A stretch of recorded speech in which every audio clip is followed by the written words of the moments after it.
انسانی تاریخ نے لاکھوں حکمران، ہزاروں فاتحین اور سینکڑوں بانیان سلطنت دیکھے ہیں، لیکن تاریخ کے افق پر ایک ایسا نام بھی چمک رہا ہے جو نہ صرف ایک عظیم فاتح بنا بلکہ عدل و انصاف کی ایک ایسی علامت بنا کہ جس کی مثال دنیا کا کوئی دوسرا نظام پیش نہیں کر سکا۔ ایک ایسا انسان کہ جس کے بارے میں خود کائنات کے سب سے صادق اور امین نبی حضرت محمد صلی اللہ علیہ وسلم نے ارشاد فرمایا، لو کان بعدی نبی لکان عمر بن الخطاب، اگر میرے بعد کوئی نبی ہوتا تو وہ عمر بن خطاب ہوتا۔ آج کی اس ویڈیو میں ہم جزیرۃ العرب کے اس جری جوان کی سیرت بیان کریں گے کہ جس نے کفر کے اندھیروں سے نکل کر اسلام کے پرچم کو دنیا کی دو عظیم سلطنتوں روم اور فارس پر لہرایا۔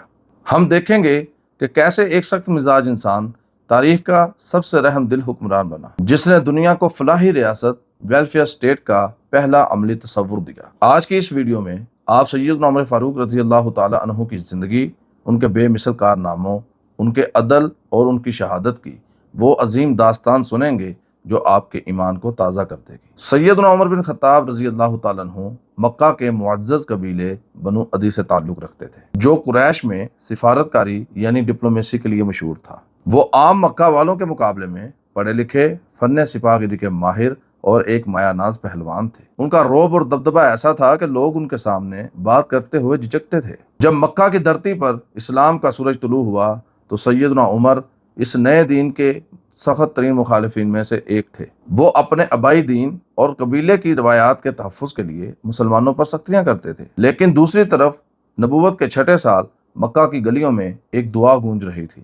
اللہ کے رسول صلی اللہ علیہ وسلم نے بارگاہ الہی میں ہاتھ اٹھا کر التجا کی تھی، اللہم اعز الاسلام باحب ہذین الرجلین الیک بابی جہل او بعمر بن الخطاب، اے اللہ ابو جہل اور عمر بن خطاب میں سے جو تجھے زیادہ محبوب ہے اس کے ذریعے اسلام کو عزت اور قوت عطا فرما۔ وکان احبہما الیہ عمر، آپ صلی اللہ علیہ وسلم نے ارشاد فرمایا ان دونوں میں سے عمر اللہ کے محبوب نکلے۔ اللہ نے اس دعا کے لیے عمر کا انتخاب فرمایا۔ اکثر روایات کے مطابق ایک دن سیدنا عمر فاروق رضی اللہ تعالیٰ عنہ نبی علیہ السلام کو معاذ اللہ شہید کرنے کی نیت سے اپنی تلوار سونت کر نکلے۔ راستے میں معلوم ہوا کہ ان کی بہن فاطمہ اور بہنوئی سعید بن زید بھی اسلام قبول کر چکے ہیں۔ غصے میں ان کے گھر پہنچے، مار پیٹ ہوئی اور بہن کے منہ سے نکلتے ہوئے خون اور ان کے مضبوط ایمان کو دیکھا تو سیدنا عمر فاروق کا دل پگھل گیا اور فرمانے لگے کہ جو صحیفے تم پڑھ رہے تھے وہ مجھے بھی دکھاؤ، اور وہ سورۃ طٰہٰ کی ابتدائی آیات تھیں۔ طٰہٰ ما انزلنا الیک القرآن لتشقى الا تذکرۃ لمن یخشی تنزیلا ممن خلق الارض والسماوات العلی الرحمن علی العرش استوی۔ قرآن کے ان الفاظ نے عمر کے دل کی کایا پلٹ دی۔ وہ سیدھے دار ارقم پہنچے جہاں پر نبی کریم صلی اللہ علیہ وسلم اور صحابہ موجود تھے۔ صحابہ سیدنا عمر کو دیکھ کر سہم گئے، لیکن نبی علیہ السلام نے آپ کا دامن پکڑ کر کہا، عمر کس ارادے سے آئے ہو؟ عمر کانپتی ہوئی آواز میں بولے، میں اللہ اور اس کے رسول صلی اللہ علیہ وسلم اور ان کی لائی ہوئی شریعت پر ایمان لانے آیا ہوں۔ دار ارقم اللہ اکبر کی آواز سے گونج اٹھا اور اس دن اسلام کو وہ بازو ملا جس نے حق و باطل کے درمیان فرق واضح کر دیا، اسی لیے آپ کو فاروق کا لقب ملا۔ سیدنا عمر فاروق رضی اللہ تعالیٰ عنہ کے اسلام لانے کے بعد مسلمانوں نے پہلی مرتبہ خانہ کعبہ میں اعلانیہ نماز ادا کی۔ جب ہجرت مدینہ کا وقت آیا تو جہاں باقی مسلمان مکہ سے چھپ کر نکل رہے تھے، وہیں سیدنا عمر فاروق نے ایک بالکل مختلف تاریخ رقم کی۔ سیدنا علی بن ابی طالب رضی اللہ تعالیٰ عنہ سے روایت ہے کہ جب عمر نے ہجرت کا ارادہ کیا تو آپ نے اپنی تلوار لٹکائی، اپنی کمان کندھے پر رکھی اور اپنے تیر ہاتھ میں لیے اور بیت اللہ کا طواف کیا۔ پھر قریش کے سرداروں کے مجمع کے سامنے جا کر کھڑے ہوئے اور للکار کر کہا کہ جو اپنی ماؤں کو رلانا چاہتا ہو اور اپنے بچوں کو یتیم کرنا چاہتا ہو، اپنی بیویوں کو بیوہ کرنا چاہتا ہو، وہ مکہ کی اس وادی کے پیچھے میرا راستہ روک کر دیکھ لے۔ کسی کافر کے اندر ہمت نہ ہوئی کہ وہ ان کا راستہ روک سکے۔ مدینہ پہنچ کر سیدنا عمر نبی کریم صلی اللہ علیہ وسلم کے وزیر دست راست بن گئے۔ غزوہ بدر ہو، احد ہو یا خندق ہو یا بیعت رضوان، عمر فاروق رضی اللہ تعالیٰ عنہ ہر مارکے میں رسول اللہ صلی اللہ علیہ وسلم کے شانہ بشانہ رہے۔ وہ اپنی رائے کے اتنے پکے اور مخلص تھے کہ قرآن مجید کی کئی آیات ان کی موافقت میں نازل ہوئیں، جنہیں تاریخ میں موافقات عمر کہا جاتا ہے، جیسے مقام ابراہیم کو مسلح بنانا، پردے کے احکامات اور اسیران بدر کے بارے میں رائے۔ 13 ہجری میں جب خلیفہ اول خلیفہ بلا فصل جناب سیدنا ابوبکر صدیق رضی اللہ تعالیٰ عنہ کا وفات کا وقت قریب آیا تو انہوں نے امت کے مستقبل کے لیے جلیل القدر صحابہ سے مشورہ کیا، تو انہوں نے سیدنا عمر رضی اللہ تعالیٰ عنہ کا نام پیش کیا۔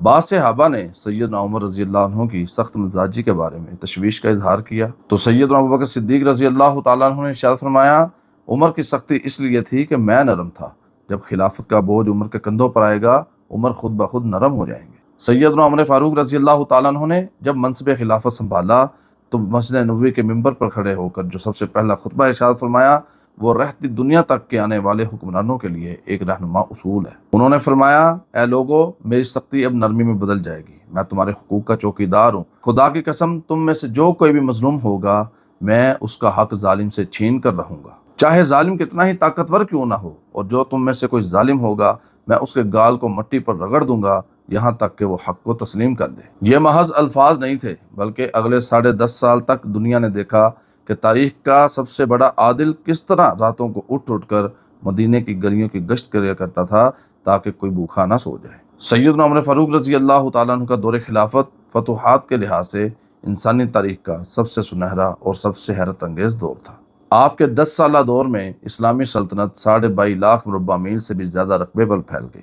اس وقت کے 2 سپر پاورز ساسانی امپائرز یعنی پرشیا اور بازنطینی امپائرز یعنی روم مسلمانوں کے سامنے گھٹنے ٹیکنے پر مجبور ہو گئے۔ مارکہ یرموک 15 ہجری میں ہوا۔ سیدنا عمر فاروق رضی اللہ تعالیٰ عنہ کی جنگی حکمت عملی اور مجاہدین اسلام کی شجاعت کے باعث رومیوں کو ایسی عبرتناک شکست ہوئی کہ کیسر روم شام چھوڑ کر بھاگنے پر مجبور ہو گیا۔ مارکہ قادسیہ 15 ہجری میں سیدنا سعد بن ابی وقاص رضی اللہ تعالی عنہ کی قیادت میں لڑا گیا۔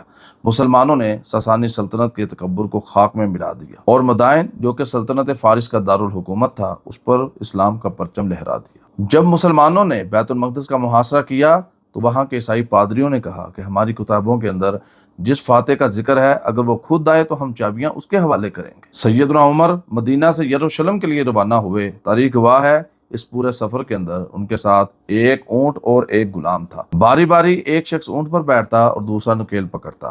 جب یروشلم کے قریب پہنچے تو اونٹ پر بیٹھنے کی باری غلام کی تھی اور خلیفہ وقت پیدل چل رہے تھے اور آپ کے لباس پر کئی پیبند لگے ہوئے تھے۔ جب یہ منظر عیسائیوں کے سب سے بڑے رہنما اور پیشوا نے دیکھا تو وہ رو پڑا اور کہنے لگا یہ سلطنت کبھی زوال پذیر نہیں ہو سکتی کیونکہ اس کا حکمران عیش و عشرت کا نہیں بلکہ عدل اور سادگی کا بادشاہ ہے۔ سیدنا عمر نے وہاں کے غیر مسلموں کو جو امان نامہ دیا تھا وہ آج بھی انسانی حقوق کا سب سے معتبر دستاویز مانا جاتا ہے جس میں ان کے جان، مال اور عبادت گاہوں کو مکمل تحفظ دیا گیا تھا۔ سیدنا عمر فاروق صرف ایک فاتح ہی نہیں بلکہ وہ بہترین منتظم یعنی ایک جینیس ایڈمنسٹریٹر تھے۔ موجودہ دور میں جدید ریاستوں کے جتنے بھی بنیادی ڈھانچے ہیں وہ سب سے پہلے سیدنا عمر فاروق نے متعارف کروائے تھے۔ تاریخ میں ان اصلاحات کو اولیات عمر یعنی عمر فاروق کے اول اقدامات کہا جاتا ہے۔ آپ رضی اللہ تعالیٰ عنہ نے سلطنت کو مختلف صوبوں مصر، شام، کوفہ، بصرہ وغیرہ میں تقسیم کیا اور ہر صوبے پر گورنر یعنی والی مقرر کیا اور حکومت چلانے کے لیے آپ نے مجلس شورا قائم کی جس میں ہر فیصلہ مشاورت سے ہوتا تھا۔ دنیا میں پہلی بار باقاعدہ خزانے یعنی بیت المال کا محکمہ قائم کیا گیا۔ تمام شہریوں یہاں تک کہ نوزائیدہ بچوں، معذوروں اور غیر مسلم بوڑھوں کے لیے بھی وظائف اور پینشن مقرر کی۔ گورنروں سے اختیارات لے کر عدلیہ کو بالکل آزاد کر دیا گیا۔ تاریخ میں پہلی بار باقاعدہ جج یعنی قاضی مقرر کیے گئے تاکہ قانون کے سامنے سب برابر ہوں۔ آپ رضی اللہ تعالیٰ عنہ نے باقاعدہ فوج کا محکمہ دیوان الجند قائم کیا۔ پولیس کا نظام یعنی احداث، جیل خانہ جات اور ڈاک کا نظام یعنی برائڈ اور زرعی اصلاحات کے لیے نہریں کھدوائیں۔ سن ہجری یعنی اسلامی کیلنڈر کا آغاز بھی آپ کے دور میں ہی ہوا۔ سیدنا عمر فاروق رضی اللہ تعالیٰ عنہ کا رعب اور دبدبہ ایسا تھا کہ کیسر و کسریٰ کے سفیر ان کا نام سن کر کانپتے تھے، لیکن ان کی اپنی ذاتی زندگی کا عالم یہ تھا کہ وہ چٹائی پر سوتے اور ان کی قمیض پر کئی پیبند ہوتے۔ ایک رات جب وہ اپنے غلام اسلم کے ساتھ گشت کر رہے تھے تو مدینہ کے باہر ایک جھونپڑی دیکھی جہاں ایک عورت نے ہانڈی چولہے پر رکھی ہوئی تھی اور بچے رو رہے تھے۔ سیدنا عمر فاروق رضی اللہ تعالیٰ عنہ نے پاس جا کر پوچھا، مائی یہ بچے کیوں رو رہے ہیں؟ تو اس عورت نے جواب دیا کہ ہانڈی کے اندر پانی اور پتھر ہیں اور میں انہیں بہلا رہی ہوں تاکہ یہ سو جائے، ہمارے پاس کھانے کے لیے کچھ نہیں ہے، اور ہمارے اور عمر کے درمیان اللہ ہی فیصلہ کرے گا جس نے ہماری خبر نہیں لی۔ سیدنا عمر فاروق رضی اللہ تعالیٰ عنہ کا دل کانپ اٹھا، فوراً بھاگ کر بیت المال میں گئے، وہاں سے آٹا، گھی اور کھجوریں لیں۔ جب غلام نے کہا امیر المومنین یہ بوری مجھے دے دیجئے، میں اٹھا لیتا ہوں، سیدنا عمر فاروق رونے لگے اور فرمایا کیا قیامت کے دن بھی تم میرا بوجھ اٹھاؤ گے؟ آپ رضی اللہ تعالیٰ عنہ نے وہ بوری خود اپنی پیٹھ پر اٹھائی، اس جھونپڑی میں پہنچے، وہاں جا کر اپنے ہاتھوں سے کھانا تیار کیا، ان بچوں کو کھلایا، اور جب تک وہ بچے ہنسنے نہیں لگ گئے آپ رضی اللہ تعالیٰ عنہ وہاں سے واپس نہیں آئے۔ ان کا یہ قول آج بھی انسانیت کے ماتھے کا جمر ہے کہ اگر فرات کے کنارے ایک کتا بھی بھوکا مر گیا تو مجھے ڈر ہے کہ قیامت کے دن عمر سے اس کا حساب بھی مانگا جائے گا۔ اسلام کی اس بڑھتی ہوئی طاقت اور عدل سے مجوسی پارسی اندر ہی اندر سے جل رہے تھے۔ وہ میدان جنگ میں تو مسلمانوں کا مقابلہ نہیں کر سکے، اس لیے انہوں نے پیٹھ پیچھے وار کرنے کی سازش کی۔ 26 ذی الحجہ 23 ہجری کو سیدنا عمر رضی اللہ تعالیٰ عنہ فجر کی نماز پڑھانے کے لیے کھڑے ہوئے۔ ابھی آپ نے نماز شروع ہی کی تھی کہ مغیرہ بن شعبہ کا ایک مجوسی غلام جس کا نام ابو لولو فیروز مجوسی تھا، وہ صفوں کو چیرتا ہوا آگے بڑھا۔ اس کے ہاتھ میں ایک زہریلا 2 دھاری خنجر تھا۔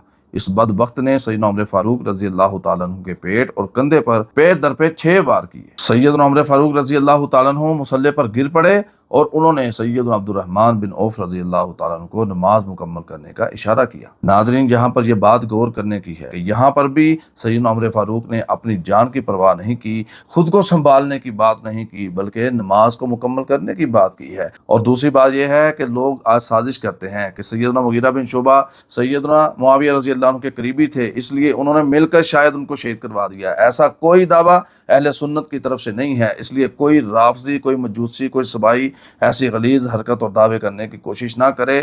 سیدنا مغیرہ بن شعبہ کا غلام تھا، مجوسیوں نے ان کے ساتھ رابطہ کیا، سیدنا مغیرہ بن شعبہ بھی اس سے بے خبر تھے، اگر ان کو ذرا سی بھنک بھی پڑ جاتی تو وہ ایسا عمل کرنے کی اجازت ہرگز نہ دیتے۔ نماز کے بعد جب سیدنا عمر کو گھر منتقل کیا تو آپ نے سب سے پہلے پوچھا میرا قاتل کون ہے؟ صحابہ نے بتلایا کہ ابو لولو مجوسی ہے۔ آپ رضی اللہ تعالیٰ عنہ نے فوراً آسمان کی طرف دیکھا اور یہ الفاظ ادا کیے کہ تمام تعریفیں اس اللہ کے لیے ہیں جس نے میرا قاتل کسی ایسے شخص کو نہیں بنایا جو سجدہ کرتا ہو یا پھر مسلمان ہونے کا دعویٰ کرتا ہو۔ اپنی وفات سے پہلے سیدنا عمر فاروق رضی اللہ تعالیٰ عنہ نے ام المومنین سیدہ عائشہ رضی اللہ تعالیٰ عنہا کے پاس ایک پیغام بھیجا کہ کیا مجھے رسول اللہ صلی اللہ علیہ وسلم اور اپنے ساتھی ابو بکر صدیق رضی اللہ تعالیٰ عنہ کے پہلو میں دفن ہونے کی جگہ مل سکتی ہے؟ سیدہ عائشہ رضی اللہ تعالیٰ عنہ نے فرمایا میں نے یہ جگہ اپنے لیے رکھی تھی لیکن میں آج اپنے اوپر عمر کو ترجیح دیتی ہوں۔ یکم محرم الحرام 24 ہجری کو اسلام کا یہ چمکتا ہوا سورج ہمیشہ کے لیے غروب ہو گیا اور آپ رضی اللہ تعالیٰ عنہ کو روضہ رسول صلی اللہ علیہ وسلم میں دفن کیا گیا۔ ناظرین، سیدنا عمر فاروق رضی اللہ تعالیٰ عنہ کی زندگی